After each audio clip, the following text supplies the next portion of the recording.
কালকে তুমি ভারতের গোলাম হবাই হবা। আজ রোহিঙ্গাকে কচুকাটা করে তাড়িয়ে দিচ্ছে, কাল তোকে কচুকাটা করে তাড়িয়ে দিবে।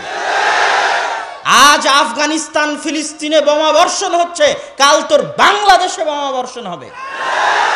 আমি তোমাকেই বলছি, তুমি হয় জাতির ভবিষ্যৎ আর না হয় জাতির অন্ধকার।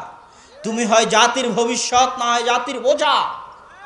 তুমি নিজেকে নিয়ে ভাবো, আমি কোরআন হাদিস দিয়ে নসিহত করার চাইতে তোমার ব্যক্তি জীবন দিয়ে নসিহত করার প্রয়োজন অনুভব করি বেশি।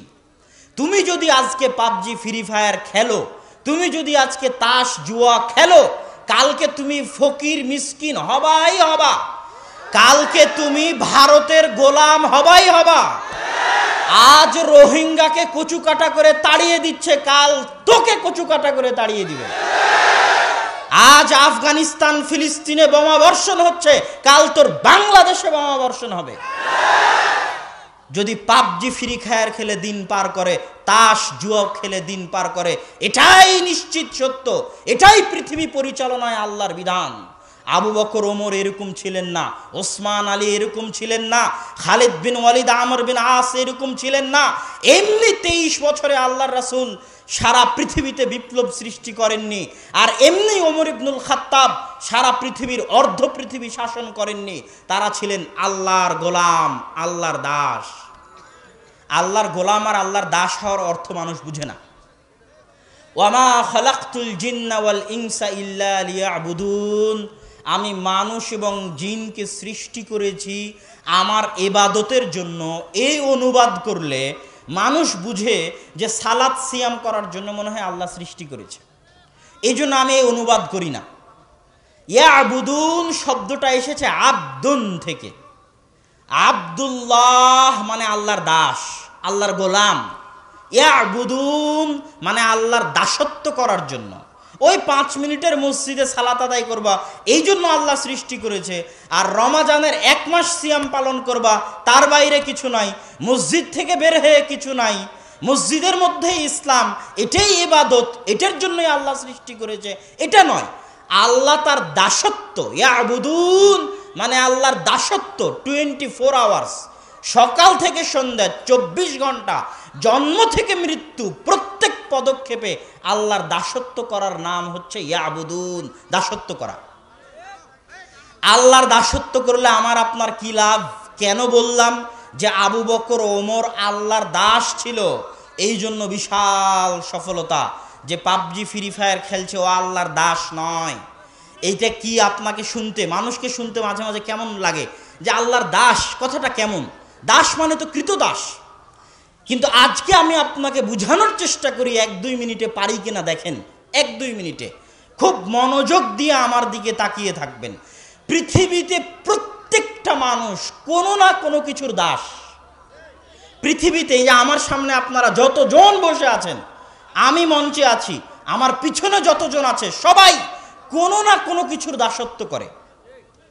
হয় চেয়ারম্যানের দাসত্ব করে, ক্ষমতার দাসত্ব করে, টাকার দাসত্ব করে, নারীর দাসত্ব করে, সন্তান সন্ততির দাসত্ব করে, স্ত্রী পুত্রের দাসত্ব করে, ক্ষমতার দাসত্ব করে, জমি জায়গার দাসত্ব করে, টাকা পয়সার দাসত্ব করে। আর যে যুবককে লক্ষ্য করে কথা শুরু করেছিলাম, ওই যুবক ফ্রি ফায়ার আর পাবজির দাসত্ব করে। ওই যুবক তাসের দাসত্ব করে, যে তাসটা খেলতেছে ওটার দাসত্ব করে। যে মদ খায় সে মদের দাসত্ব করে, যে সিগারেট খায় সে সিগারেটের দাসত্ব করে। প্রত্যেকটা মানুষের পায়ে জিঞ্জির বাঁধা আছে, প্রত্যেকটা মানুষ কৃতদাস। হয় কারো পায়ে বিড়ি সিগারেটের জিঞ্জির বাঁধা আছে, ও বিড়ি সিগারেটের কৃতদাস। কারো পায়ে পাবজি ফ্রি ফায়ারের জিঞ্জির বাঁধা আছে, ও পাবজি ফ্রি ফায়ারের কৃতদাস। কারো হাতে মদ জুয়া আড্ডার জিঞ্জির বাঁধা আছে, ও ওটার কৃতদাস। কারো পায়ে প্রেমিক প্রেমিকার জিঞ্জির বাঁধা আছে, ওই প্রেমিকার কৃতদাস। কারো পায়ে টাকার জিঞ্জির বাঁধা আছে, ও টাকার কৃতদাস। কারো পায়ে ক্ষমতার জিঞ্জির বাঁধা আছে, ও ক্ষমতার কৃতদাস। আর যে 100 আল্লাহর দাস, যে 100 আল্লাহর বান্দা, যে 100 আল্লাহর গোলাম, সেই পৃথিবীতে সবচেয়ে স্বাধীন, সেই পৃথিবীতে সবচেয়ে আজাদ।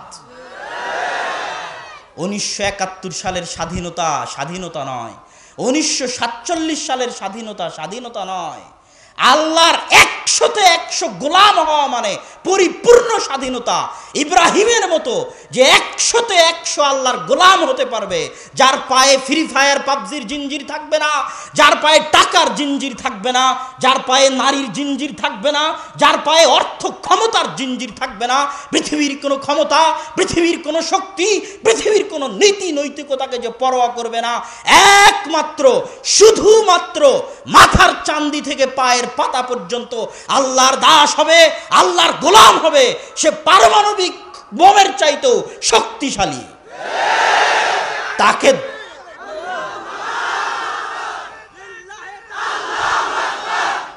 তাকে দমানোর মতো শক্তি পৃথিবীতে নাই। এই জন্য ইব্রাহিম একদিকে ছিলেন, সারা পৃথিবী একদিকে ছিল। এই জন্য বললাম ওমর, আবু বকর, ওসমান, আলী, খালিদ বিন ওয়ালিদ, আমর বিন আস এমনি অর্ধ পৃথিবী দখল করে নেবেন আর অর্ধ পৃথিবী শাসন করবেন। এরা ছিলেন 100-তে 100 আল্লাহর গোলাম, আল্লাহর দাস। আর আল্লাহর গোলাম আর আল্লাহর দাস হওয়ার মধ্যে প্রকৃত আজাদি, প্রকৃত স্বাধীনতা, প্রকৃত শান্তি, প্রকৃত মুক্তি, এটা যুবককে বুঝতে হবে।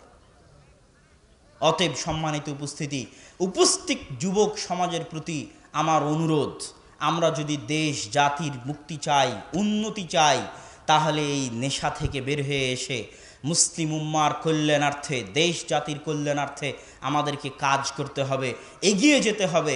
আল্লাহ সুবহানাহু ওয়া তাআলা আমাদেরকে সেই তৌফিক দান করুক। আল্লাহুম্মা আমিন।